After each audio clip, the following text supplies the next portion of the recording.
Bom, hoje o nosso tema é insalubridade na manutenção mecânica, né? Quem nunca ouviu falar desse tema, né? Não tem nem noção do que é isso, né, Júlio? Manutenção mecânica e insalubridade. Será que dá mesmo, né?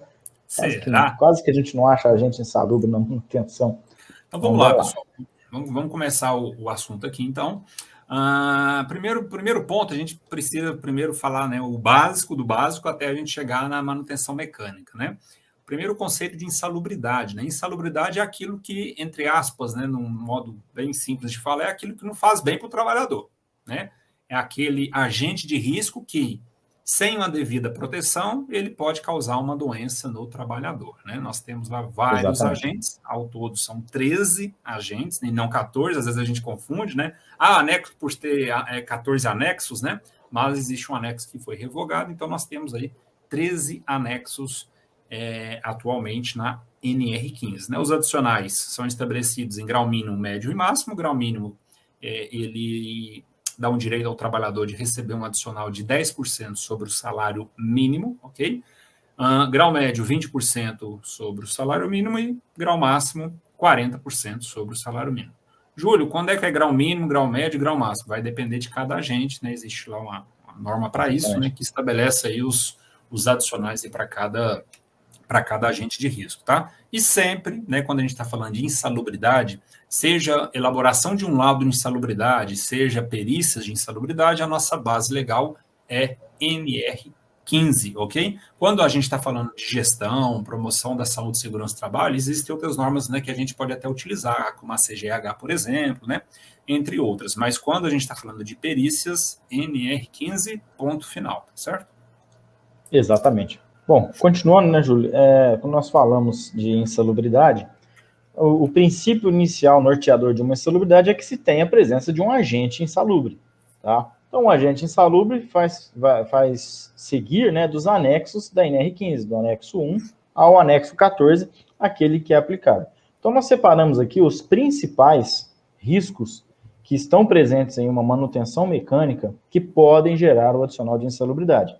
Friso que são os principais, porque não são os únicos, vai depender muito da atividade, isso não é uma regra, não está tabelado, né?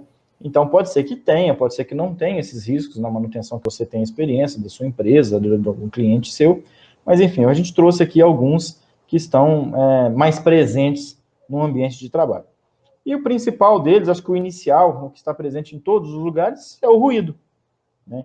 Então, o ruído de uma manutenção mecânica pode estar causando ali uma perda auditiva no trabalhador, por consequência, se tiver faltando ali as proteções necessárias, podem vir a ter o adicional de insalubridade. Então, o que gera um ruído numa manutenção mecânica? Parafusadeiras, vamos pensar então que é uma oficina, né? Então você tem a parafusadeira que solta a roda do veículo, né, do caminhão, da máquina, solta e prende, né, a roda, os parafusos. Aceleração de máquinas e veículos. Quem nunca foi numa oficina mecânica e viu lá o mecânico esgoelando o carro, né, acelerando ele para verificar o ruído, né, o barulho do motor, qualquer coisa do tipo. Tem mecânico até que acha que é acelerando o carro que vai consertar ele. Uhum. Tem também o compressor de ar, que na maioria dos casos esse compressor fica dentro da oficina. Quando a gente fala de um ambiente dentro da cidade, por exemplo, uma oficina de veículos, geralmente você não tem um espaço para colocar ele do lado de fora, porque do lado de fora da oficina, né, o professor aproveita o terreno todo. Então, ele geralmente fica dentro da oficina. Então, quando aquele compressor de ar liga, é ruído para todos os lados, né? E entre outros agentes, né, outras fontes geradoras desse ruído que pode ter em diversas situações. Às vezes você vai fazer manutenção, estamos falando de uma indústria, por exemplo, ele vai fazer a manutenção dentro de uma área fabril, que tem todo o ruído da produção ali, o ruído dos equipamentos, dos maquinários que estão em volta, né? E isso, caso constatado, então, a presença do nível de ruído acima de 85 decibéis e sem as devidas proteções, por uma jornada de 8 horas, teria, então, a insalubridade em grau médio, 20%. Exatamente, Thiago. Um outro risco muito comum, né, um outro agente de risco muito comum nesse ambiente das oficinas é o calor, né? Principalmente relacionado ao trabalho a quente, né? Aí nós temos a solda elétrica, né, que é a grande presente aí nas oficinas, né? Lembrando que a solda nós temos dois tipos, né? Temos ela elétrica e ela oxacetileno, né? São os dois tipos de solda. Existem outros também, mas os mais corriqueiros, mais utilizados são esses, né? E para calor, a insalubridade é grau médio 20%, tá certo? Lembrando que o anexo 3, ele foi atualizado aí, né? Foi em dezembro de 2019, certo, Thiago? Isso, 9 de dezembro de 2019. Isso. Então, se você estiver fazendo uma perícia que o período compreende antes de 2019 e depois de 2019, você precisa fazer análise com base nas duas normas, né? Ou seja, a norma antiga e a nova norma, tá certo? É importante se atentar a isso aí, para você que é perito, ou até mesmo assistente técnico, é importante estar atento a isso, tá? Um outro agente de risco que nós temos são as radiações não ionizantes, presentes também no processo de solda elétrica, né? E a insalubridade também em grau máximo, 20%. Um detalhe, pessoal, não basta só ter as atividades, né? Tem que ter muito cuidado com isso. Vamos abrir um parênteses gigante aqui, né? Porque a própria NR15, lá no início dela, fala sobre as medidas protetivas, né? Que devem ser consideradas. Então, se a empresa adota as medidas, né? E quando a gente fala adotar as medidas, não é simplesmente fornecer o EPI, né? A gente está careca de saber que o simples fornecimento não basta, né? Precisa cumprir lá aqueles requisitos da NR6, aí a gente já precisa consultar a NR6, que tem lá os requisitos, né? Que fala das responsabilidades do empregador. Então, se a empresa está fazendo a parte dela, está fazendo tudo aquilo ali, está protegendo o trabalhador, não há o que se falar em insalubridade, ou seja, a insalubridade ela é cessada, ela é neutralizada, né? Que esse é o caminho correto do ponto de vista prevencionista, né? Mas quando as empresas não fazem isso, e aí é onde surgem, né, todas as demandas trabalhistas, os processos judiciais, e é onde entra a figura do perito e do assistente técnico. Exatamente. Bom, continuando então, um outro agente que está muito presente nas oficinas mecânicas, nas oficinas de manutenção, é a vibração. Quem nunca ouviu, né, o barulho da parafusadeira? Quando você vai numa oficina de manutenção de veículos pesados, então, aí que você vai ver esse equipamento funcionando. Né? Às vezes fica ali por minutos para soltar uma roda de uma pá carregadeira, né, de um caminhão fora de estrada, por exemplo. Né? Então, são situações ali que geram uma vibração muito alta. E, às vezes, o pouco tempo que você fica exposto àquele agente já é suficiente para caracterizar uma vibração excessiva, tá? Acima do limite de tolerância. E aí você fala, Thiago, mas beleza, tem luva anti-vibração. A luva anti-vibração elimina a insalubridade. Não, senhor. Tá? A luva anti-vibração, somente a luva como único fator de proteção não é suficiente. Por que não é suficiente? Porque a luva você tem a questão da individualidade. Então, a minha força de preensão, ou seja, a força de segurar um equipamento, é diferente da força do Júlio, que é diferente de uma pessoa que tem uma musculatura diferente, uma musculatura maior, né? Ou um rapaz mais franzino, né? Uma pessoa mais franzina. Então, isso tudo faz diferença. A forma como você segura o equipamento. Então, a luva antivibração, ela é boa, ela deve ser entregue para fins de gestão, ok? Mas não se basear nela para neutralizar uma insalubridade. Então, como é que eu neutralizo a insalubridade, Júlio? Como é que eu vou fazer isso, Thiago? Você neutraliza a insalubridade com equipamentos modernos, com procedimento de trabalho, com rodízio, ok? Com automatização de tarefas, dependendo da situação, para que você tenha um menor tempo de exposição. Então, o segredo é ter equipamentos que gerem menos vibração e um tempo de exposição menor. Tá? Quando nós estamos falando de parafusadeira, que é o exemplo aqui, existem equipamentos, Júlio, que você encaixa a parafusadeira e você arrasta ela até o veículo, né? Você leva ele ali e ele fica preso e ele vai soltando automaticamente. Só tem o trabalho de segurar a parafusadeira, né, para acionar ela. Ele mesmo vai fazendo a retirada do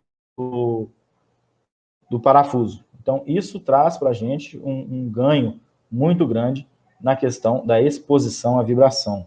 O Sandro fez um comentário aqui que me lembra essa luva de vibração não tem CA. Tá? Vamos colocar aqui o comentário dele. Não estou conseguindo colocar. Está travando geral aqui para mim. Bom, a questão do CA, Sandro, a luva anti-vibração, ela tem CA sim, certo? Ela só não traz no CA qual é o nível de atenuação daquela vibração. Diferente, por exemplo, do protetor auricular. que o protetor auricular aparece, você tem lá 10, 20, 15 decibéis de atenuação. A vibração, você só encontra essa informação no manual do fabricante, né, no boletim técnico, certo? E nós temos também, Júlio, esse sim, presente em grande quantidade numa oficina mecânica, são os famosos agentes químicos, né? Os dois lugares que mais tem agentes químicos, na minha percepção, num laboratório, você faz ali todos os experimentos, reagentes, tudo, e numa oficina mecânica, você acha de tudo ali. Você acha óleo, você acha white lube, você acha desencrustante, você acha querosene, enfim, uma infinidade de agentes químicos e que na grande maioria, né, pode ter ali o enquadramento, certo? Então, ó, o pessoal está respondendo que está normal aí coisa, então beleza. Normal, vamos seguindo, tá? O primeiro deles, e mais importante, né, que a gente mais vê presente, é a questão do hidrocarbonetos. Então, quando você tem a presença de hidrocarbonetos, quando você está fazendo atividade, por exemplo, de troca de óleo, tá? Mas o óleo que você está colocando, ele é um óleo que ele é altamente refinado, é um óleo para motor. Eu falei, ok, mas é o que entra. E o que sai? O que sai é o óleo queimado. Como é que é a interação ali do trabalhador com aquele óleo queimado, né? Mariana colocou, e a luva tem CA sim, mas já fizemos medição com e sem luva de vibração e o resultado foi maior com a luva, pois ela é muito grossa, não dá pega direito, dependendo do equipamento, acaba atrapalhando. Exatamente, Mariana. Quando você não tem pega direito, o que você tem que fazer? Tem que forçar mais. Então, se você força mais para segurar, você tende a ter ali um aumento da recepção dessa vibração, tá? Então, a questão do hidrocarboneto, primeiro fator, troca de óleo. Apesar de você receber um óleo limpo, vai cair ali um óleo sujo, você vai tirar um óleo chamado óleo queimado, tá? Uma outra atividade, lubrificação. Então, muitos mecânicos têm como atribuição fazer a lubrificação de implementos, de máquinas, de equipamentos. Então, é o famoso engachetamento. Você tem lá uma moitolia, né? Um baldinho ali, uma coisa que você coloca pressão e vai lá nas gachetas fazer a lubrificação. Muitas das vezes, esse mecânico ele não tem um material para fazer a limpeza ali, ele limpa com estopa que acaba contaminando a mão dele, ou às vezes ele passa o próprio dedo e limpa ali no próximo ao pneu. Eu já vi muita gente fazendo isso, tá? Um procedimento mais rústico, né? Temos também limpezas de peças, limpeza de peça com óleo diesel, tá? Acontece muito, limpeza de peça com querosene, com gasolina. Às vezes o mecânico da cidade... Pode falar, João. Tem uma pergunta acho que é do Eric aqui sobre isso, mas já a gente nós vamos repassar aqui o conteúdo que a gente preparou para vocês e nós já retomamos nas perguntas, mas vai lá. Isso mesmo. Então, às vezes ele utiliza a própria gasolina, né? Uma situação que a gente vê muito. Existe uma diferença, né, Júlio, da oficina mecânica, vamos assim dizer, da indústria, com a oficina mecânica, prestação de serviços na cidade. Sim, sim. Tá? Ambos os casos podem acionar a justiça e ambos os casos demandam um trabalho pericial, tá, pessoal? Então, quando você está numa indústria, geralmente você não vê isso que eu estou falando aqui, gasolina para poder limpeza de peça, né, diesel, os caras têm um trabalho um pouco melhor. Mas quando você parte para a cidade, para a oficina de veículos, você encontra. Já encontrei oficinas em que o mecânico, o que ele faz? Ele coloca uma mangueira no tanque, tá? Puxa a gasolina, põe num pratinho e usa para lavar as peças do veículo. Tá? Isso acontece. Ainda mais se o carro é mais antigo, que dá para fazer isso tranquilo. Tem veículo mais novo que é mais difícil, tem umas válvulas de retenção que não deixam a mangueira chegar no tanque. Tá? Mas carro antigo faz muito isso. E aí você tem uma exposição excessiva ao hidrocarboneto, tá? Que é grave. Nós temos também a exposição ao manganês. Você falou da solda em cima. Existe solda nisso também. Às vezes o mecânico ele tem que refazer uma peça toda, reconstruir uma peça para encaixar num determinado implemento agrícola, por exemplo. Tem mecânicos de usinas que fabricam peças para colocar em colhedora, que fabrica peça para colocar em trator. Então, eles têm uma atividade de solda, tá, que não necessariamente é feita só pelo soldador. Então, você pode ter também ali um agente químico, que é o manganês, tá, e esse manganês pode estar presente no ambiente de trabalho e gerar ali a sua insalubridade. Tá? O pessoal está fazendo alguns comentários interessantes. É sempre bom, né, o pessoal participando e tal. Isso, quem está aqui participando dessa aula aprende de duas formas, né? Aqui conosco e com os comentários dos colegas também, né? Com os colegas, exatamente. A questão da gasolina é tão arcaica, mas se vê muito, exatamente, se vê muito ainda, né? Infelizmente, a gente ainda vê muito por aí. É claro, pessoal, que para tudo tem exceções, né? Óbvio, né? Geralmente, quando a oficina tem já um padrão de qualidade ali, às vezes uma ISO, ou até mesmo uma organização, né? Uma empresa um pouco maior e tal, ela já tem essa preocupação, né? A gente vê, principalmente, né? Eu acho que uma das oficinas, Thiago, que a gente consegue ver isso muito bem são as autorizadas, né? As oficinas, Exato. Essas costumam ser, né? Tem um padrão de qualidade ali, um rigor, né? Mas também existem outras oficinas muito bem organizadas, mas também acredito que acho que a maioria, né, Tiagão, se a gente for fazer um levantamento das oficinas, creio eu que a maioria não está muito legal, não, né? Exatamente. O Ivan comentou aqui, ó, hoje tem no mercado produtos ecológicos e não inflamáveis que utilizam na manutenção para desengraxante de peças. Perfeito. Esses produtos substituem a gasolina na manutenção, com certeza. Tá? Vai muito, aquele negócio, se você não quiser trabalhar com hidrocarboneto na sua vida, você consegue, tá? Só que é bem mais caro. Então, às vezes é uma decisão do empresário tomar, tá? Às vezes é muito caro. Renato tá brincando aqui, ó. Por isso que tem mecânica que você leva e volta bem mais baixo o nível de combustível. Exatamente. Às vezes o cara tira lá 5 litros do seu tanque, 10 litros para poder lavar as peças. Aí aproveita e já lava as peças da oficina toda. É bom checar o KM, viu, Renato? Na hora de deixar o carro lá, checa o KM para ver se o cara não tá dando voltinha. Às vezes ele até dá, né? Para ver se não tem barulho no carro e tal, mas você deixou lá, você zerou o KM, na hora que você volta, tem, sei lá, 80 KM rodado, opa, tem alguma coisa errada aí, né? É isso mesmo. Pessoal, tem também os ácidos, né, que é muito comum de encontrar nas oficinas, enfim, para aquelas atividades de limpeza de componentes eletrônicos, né, desincrustação de peças, enfim. Então, existem alguns ácidos aí, álcools, enfim, que são utilizados nesses processos também. Existe, na verdade, assim, né, Tiagão, é uma infinidade de químicos, né, quando você vai numa oficina, a quantidade de químicos que existem, né, são inúmeros, né, inúmeros químicos. E lembrando que esses produtos químicos, agora aí com nosso amigo PGR, GRO, nós precisamos gerenciar todos esses agentes químicos através também desses programas, tá? E, pessoal, não é fácil, tá? Fazer gestão de produtos químicos, meu pai do céu, não é fácil. Você precisa ter um alinhamento muito grande com o setor de suprimentos e com o setor de almoxarifado, tá? Esses dois setores aí, mais a segurança do trabalho ou o meio ambiente, vai depender da sua empresa aí, quem é que faz a gestão dos produtos químicos, né? Às vezes nem a segurança, às vezes tem um engenheiro químico na empresa, enfim, mas costuma ser a segurança do trabalho. Mas segurança do trabalho, almoxarifado e suprimentos precisam conversar, precisa estar muito bem entrosado, porque, cara, e até a própria área, né? Os próprios gestores, porque tem, dependendo da empresa, tem algumas empresas que tem aquela compra direta, né, Tiagão? Que o próprio gestor faz a solicitação, tem a liberdade, dos suprimentos.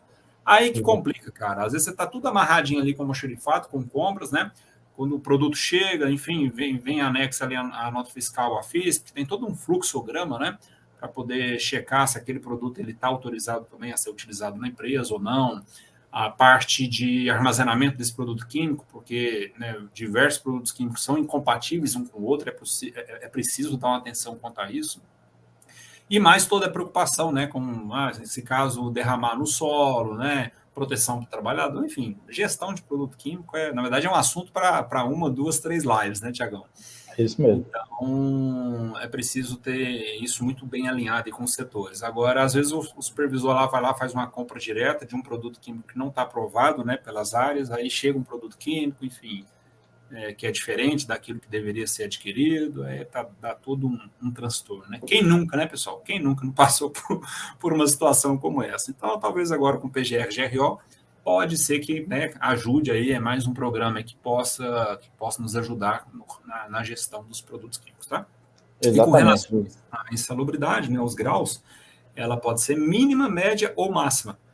10, 20 ou 40%, vai depender do agente químico, tá? Então, você precisa consultar, ver qual é a exposição, qual é o agente químico, né? Identificar, para depois checar aí se a exposição é em grau mínimo, médio ou máximo, tá? Exatamente. Antes de a gente continuar aqui, Júlio, 2 coisas. Vou só contar um caso aqui que aconteceu comigo. Você falou que, geralmente, as oficinas concessionárias, né, possuem, né, ou deveriam possuir um padrão de rigor mais apurado, né? Eu já fiz perícia em 2 concessionárias de veículos, né? E todas as 2 as mesmas falhas. Você tem lá o agente insalubre, você tinha graxas com hidrocarbonetos aromáticos, você tinha a troca de óleo, que gera ali o adicional, você tinha manutenção constante. Então, o pessoal fala, mas o cara não suja a mão de graxa. Eu desafio você a ir numa oficina mecânica e olhar a mão do mecânico. Olha a mão dele, você quer ver se ela vai estar branquinha assim, ó, igual a minha, igual a do Júlio. Não vai estar, ela vai estar suja, tá? E aquela sujeira ali é óleo queimado. Por mais que você não admita, é o que roda o motor ali, tá? Então, mecânico suja, certo? E não tinha os controles, não tem os devidos controles. Foram 2 concessionárias que teve o adicional. Uma eu fiz a perícia, uma outra eu fiz assistência. Para assistência eu falei pro gerente da concessionária, eu falei, olha, vamos fazer um acordo e vamos trabalhar na gestão aqui, porque vocês não têm gestão nenhuma. Tá? Vocês carregam um logo de uma empresa gigante, tá? E vocês precisam dar exemplo também na parte de manutenção. A oficina tem que ser bonita. Se eu vou deixar meu carro para fazer uma concessionária, eu quero confiança.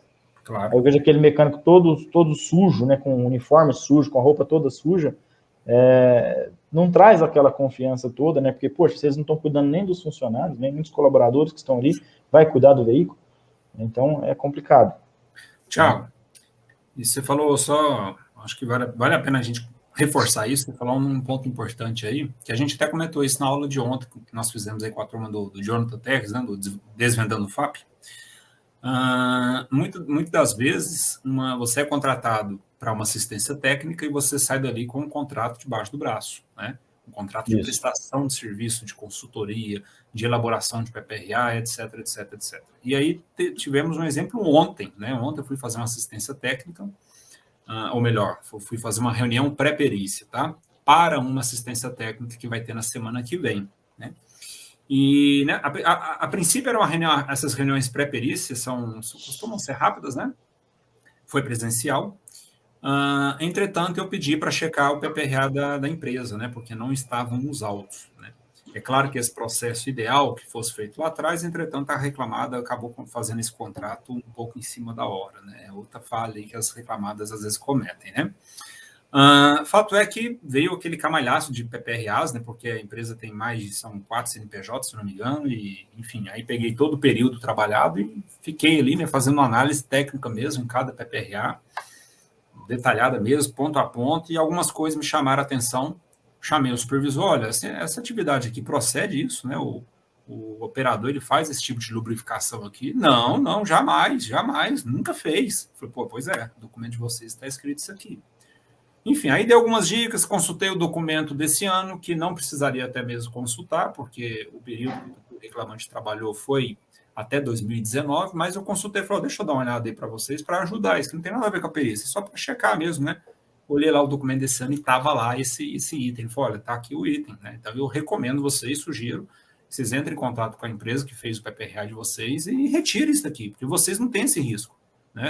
Pelo que vocês estão conversando comigo aqui, vocês não têm esse risco, então tira isso. Isso aqui é tiro no pé. Se você não tem um risco, você coloca o risco ali, né? Enfim, a proprietária gostou tanto dessa atitude, né, de eu realmente detalhar, fiquei lá cerca de 1h30, 2 horas, acho que deu até 2 horas, ou até mais se brincar. Era para ser uma reunião de 40, 50 minutos, né? Fiquei num tempo maior, checando item a item. No final, saí de lá com a proposta, uma solicitação de orçamento, para poder auditar a documentação dessa empresa, auditar item a item, né? Então, às vezes, isso acontece muito. Você vai para fazer uma assistência técnica, né, Tiago? O pessoal gosta do seu trabalho, gosta da sua atitude, né, da sua desenvoltura, etc. e tal, e de repente começa a vir outras demandas. Então, estejam atentos a isso. Isso vale para assistente técnico. Peritos, pelo amor de Deus, em uma perícia não vai distribuir seu cartãozinho de visita ou oferecer seu serviço, não. Pelo amor de Deus, não façam isso. Isso aí. E se a reclamada pedir para você, doutor, pode passar o seu contato aí, o seu cartãozinho aí, se eu tenho alguma empresa e tal, para prestar um serviço aqui para nós, saiam fora. Não, meu objetivo aqui hoje é fazer perícia, eu não estou aqui como consultor. Tá? Eu estou aqui para fazer perícia. E pronto, ponto final. Tá? Cuidado com isso, pessoal. E a gente fala isso porque a gente já viu isso, né, Tiagão? Com certeza. Tem muita história por aí, né, por trás disso. Nossa, não é poucão, né, Gil?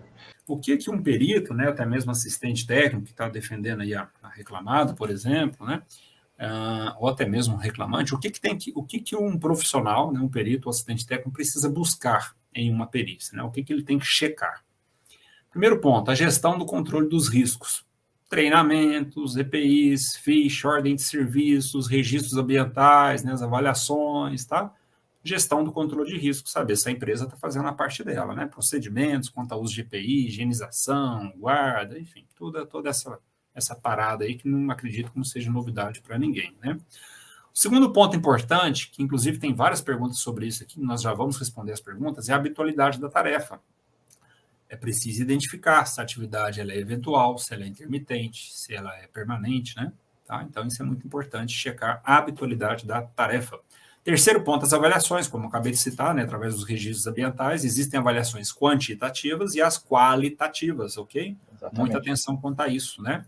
Então, é importante que o perito aí, o assistente, esteja atento a isso, né? E não queira fazer avaliação qualitativa em agente quantitativo, né, Júlio? Isso, pelo amor de Deus, não façam isso. Ou, eu já fiz a medição de uma colhedora de cana lá da usina XYZ, agora eu estou aqui na usina ABC, colhedor é tudo igual, vou usar aquela mesma medição.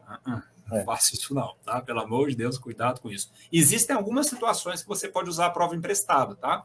Mas, sei lá, não tem mais atividade, por exemplo, né? Não tem mais nenhuma atividade na empresa, a empresa fechou, faliu, etc. e tal. Então, existem algumas situações que há critério do juiz, o juiz demanda isso, aí você pode utilizar a prova emprestada, isso. Tá? E inspeção no local de trabalho, né? Perícia tem que inspecionar o local de trabalho, tá certo, pessoal? É claro que agora, durante a pandemia, teve até algumas perícias online, existiu isso sim, tá? Mas, né, estamos passando essa fase, as perícias estão retomando a todo vapor, inclusive, né? Acredito que todos os peritos, né, estão com perícias acumuladas, assim como nós, né, Tiagão? Porque acabaram por conta da pandemia, porque a gente não podia fazer as perícias, né, aglomeração de pessoas, e também aumentou muito o número de perícias, né, nos últimos meses, aí, último ano, né? Enfim, principalmente depois do início da pandemia, né? Não é novidade para ninguém. O número de demissões no Brasil cresceu absurdamente e, geralmente, quando uma pessoa é demitida, geralmente ela acaba ingressando com uma ação na justiça. Sei lá, Thiago, no chute, de a cada 10 trabalhadores que são demitidos, 6 ingressam com uma ação na justiça? Que chute você daria aí? É mais ou menos... Eu diria que...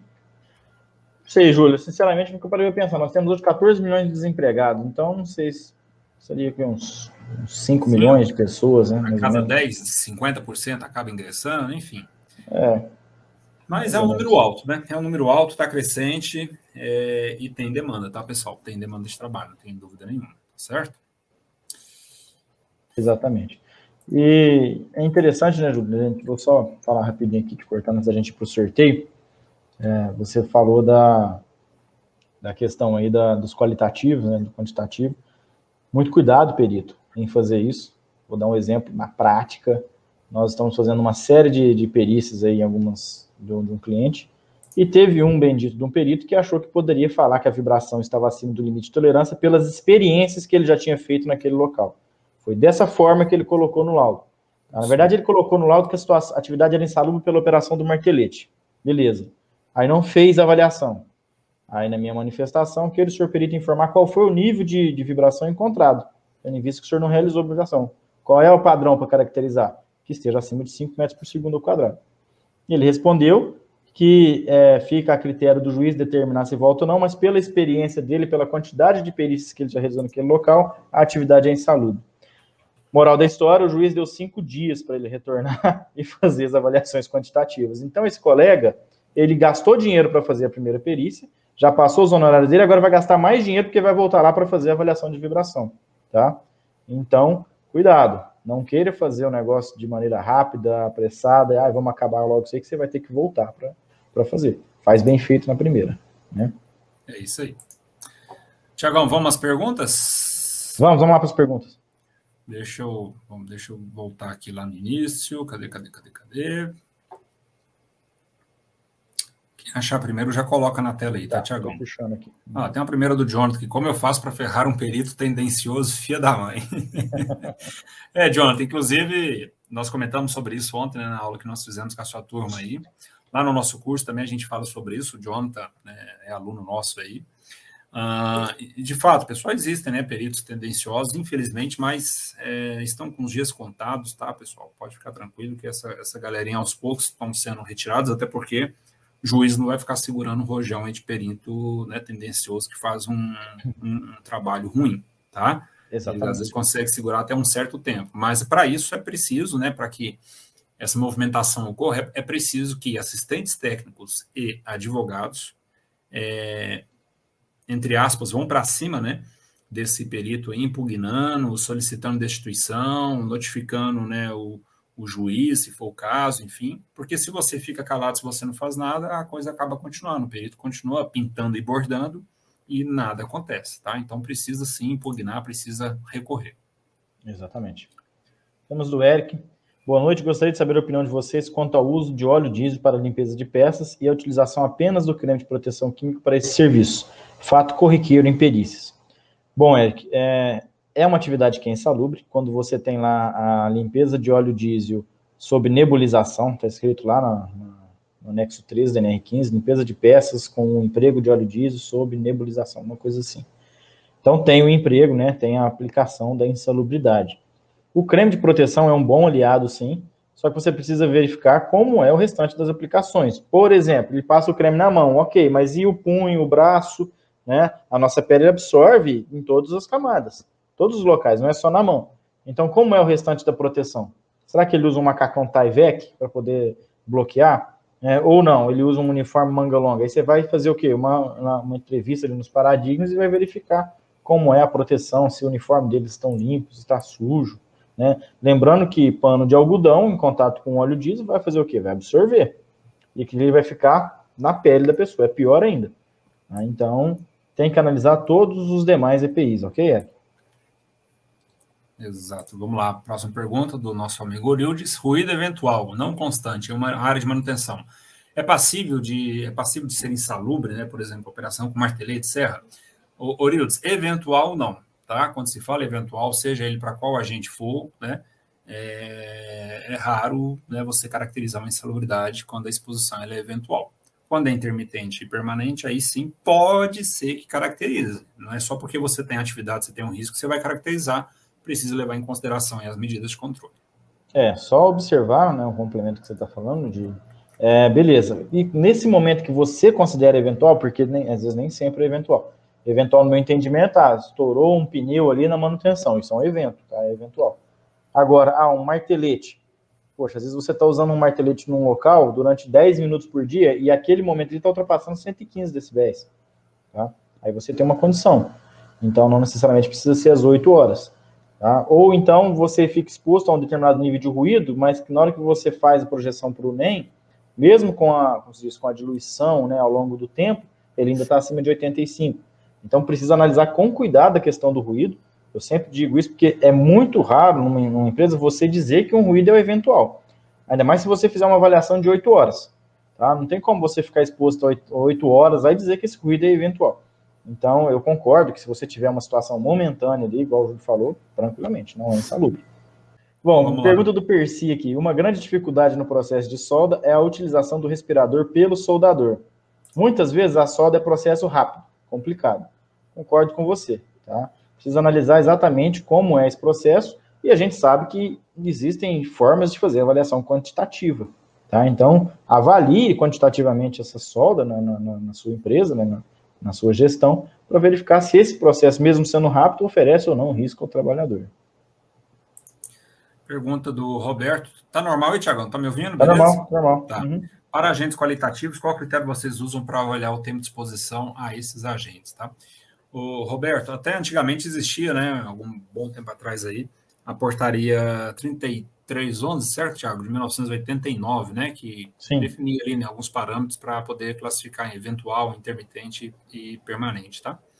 Mas ela foi revogada, né, então não podemos utilizá-la, apesar de que em alguns processos, alguns juízes indicam, né, determinam que se use ela, justamente pelo fato de não ter outro instrumento normativo para que, né, o perito possa se basear, tá certo? Fora isso, a gente precisa recorrer ao conceito das palavras, né? E aí, quando a gente fala de conceito, eu, pelo menos, né, acredito que o Tiago também, a gente recorre ao dicionário. Ele é um apoio, tá? Não somente ele, mas ele é um apoio, né? O que é eventual, o que é intermitente, o que é permanente, né? Uhum. E a checagem da atividade, checagem em campo, através do oitivo com o reclamante, você precisa ali identificar, entender se a atividade ela é eventual, intermitente ou permanente. Isso vai muito do critério do julgador, né, do perito, tá? Então, acaba sendo subjetivo? Sim, acaba sendo subjetivo. Talvez eu enquadraria uma atividade como intermitente, talvez o Tiago pode enquadrar essa atividade como habitual, tá? Sim. Mas, via de regra, habitual permanente é aquilo que faz parte da rotina do trabalhador, todo dia ele está ali fazendo essa atividade, ou de uma forma muito constante. Intermitente, né, que é sabido que aquela atividade vai ser realizada, tá? Isso é um dos pontos para a intermitência, né? Mas ela não acontece todo dia, né? Ela pode acontecer toda semana, né? Ou, enfim, 2 vezes por semana, tá? Então, ela pode ser considerada aí como intermitente, né? O eventual é aquilo que não está programado, é aquela atividade não conhecida, né? Olha, de vez em quando eu fazia aquilo, ou quando faltava um trabalhador eu fazia tal atividade. Isso aí geralmente é a caracterização da eventualidade, né? É isso aí. Pergunta do Orildes. Na limpeza de peças através de jatos em ar comprimido, o macacão, protetores faciais, bota cadete, todos os EPIs da função elimina a insalubridade? Pode vir a eliminar, tá, Orildes? Por quê? Porque não basta o simples fornecimento.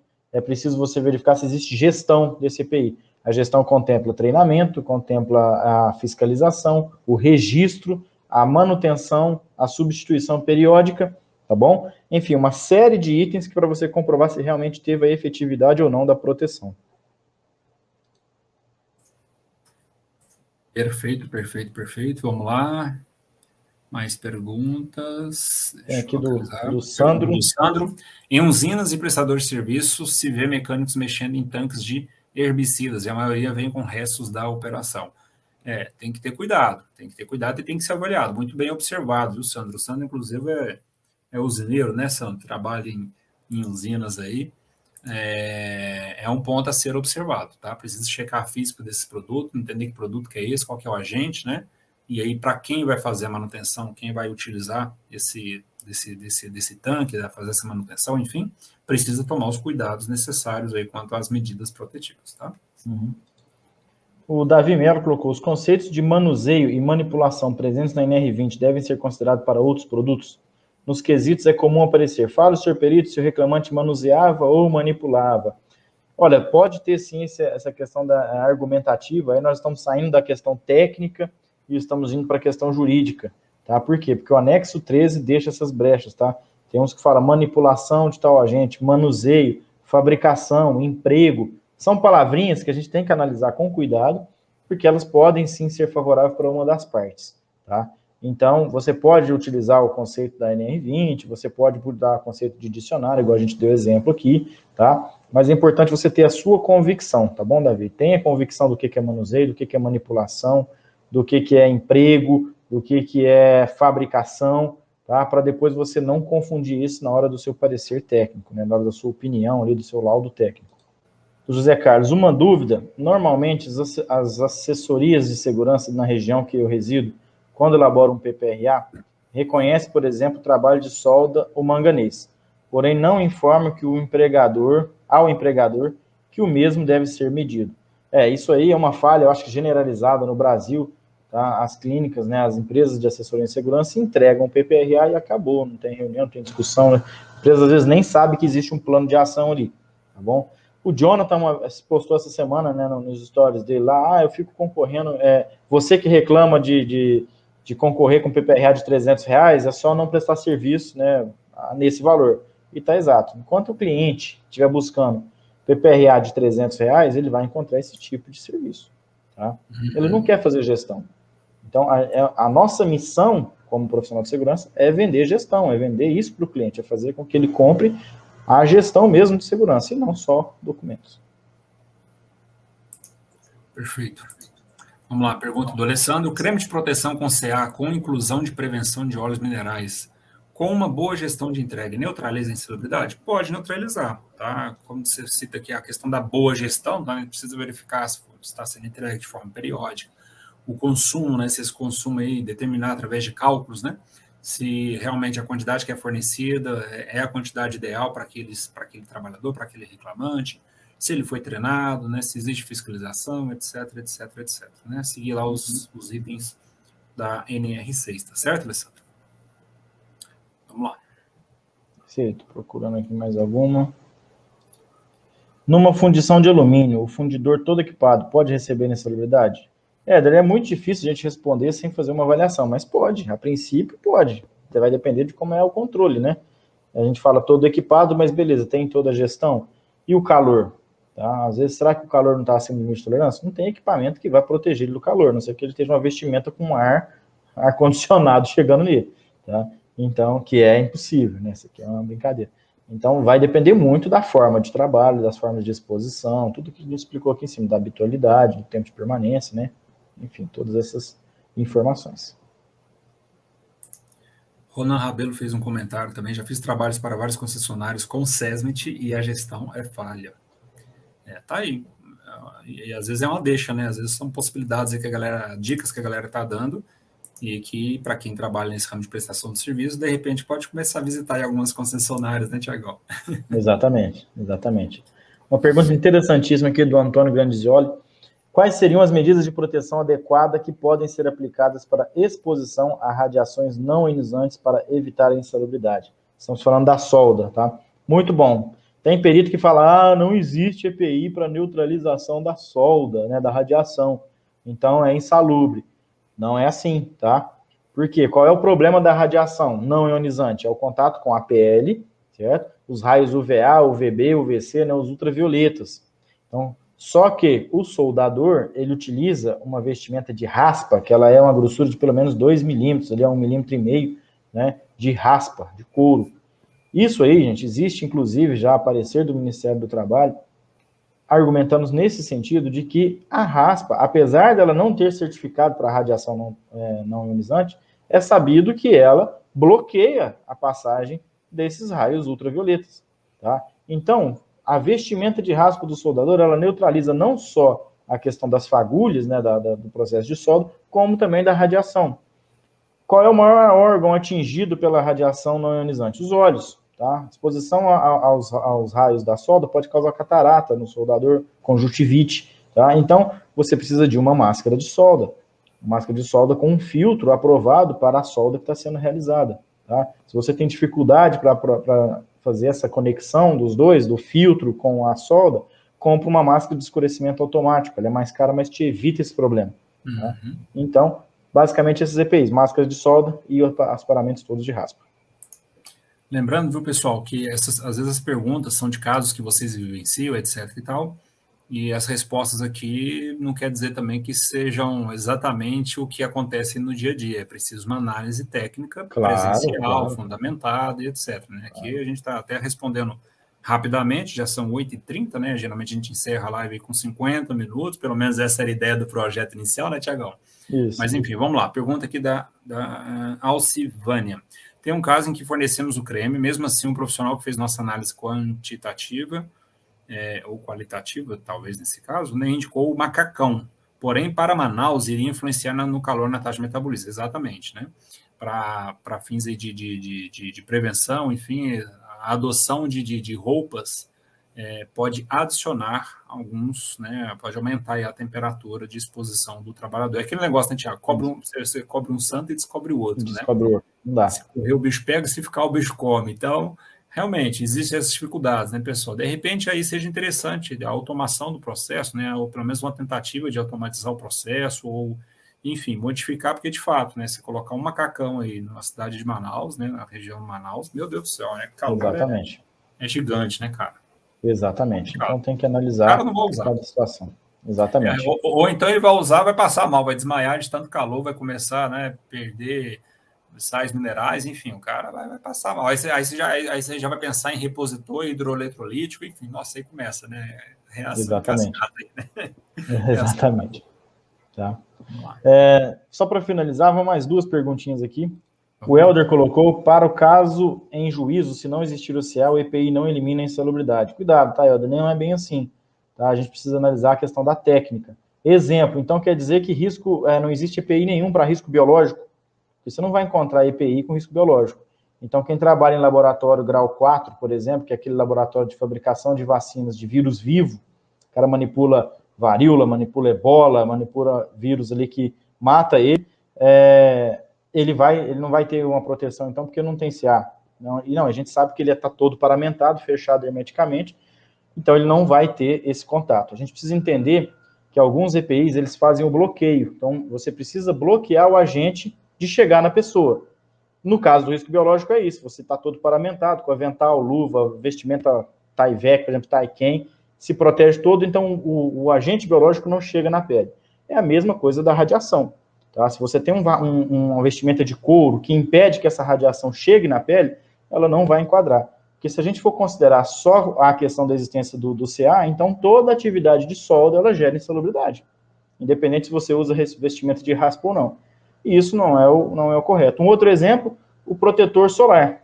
Eu vou considerar então insalubre porque o protetor solar não tem CA. Não, mas a gente sabe que o protetor solar te protege contra a radiação. Senão a gente não utilizaria na praia, não utilizaria no clube. Exatamente, ele é UVA, UVB e UVC. Então a gente tem que analisar a técnica, tá? E não só o CA. É isso aí. Vamos lá. Última pergunta aqui do Antônio Carlos. Quando o perito não realizar as medições, né? Eu, como assistente técnico, posso contestar a perícia? Normalmente o juiz acata, pede para o perito voltar e realizar as medições. Antônio, sem dúvida nenhuma, tá? E aí dei o exemplo mais cedo. Oi? Dei o exemplo mais cedo. Exatamente. Não vai fazer medição, vai voltar para fazer. Exatamente. E aí o alinhamento com o advogado ele é muito importante nesse momento, tá? Para você impugnar. Agora, o melhor momento para impugnar é durante a perícia, tá? Então, não deixa passar a oportunidade, não. O doutor, o senhor não vai realizar as medições?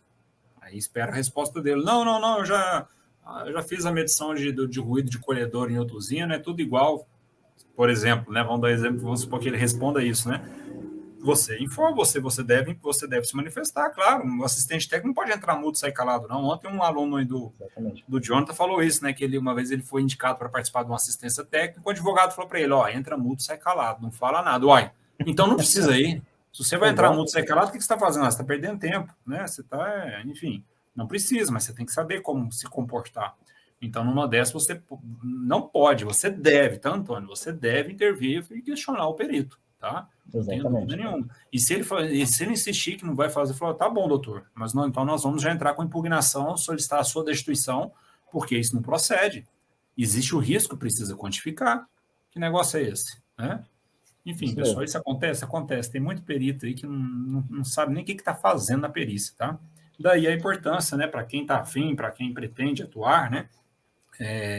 A justiça, sem dúvida nenhuma, precisa de bons profissionais, até mesmo para poder dar o limpa nesses aí, né? Infelizmente, nós temos, né?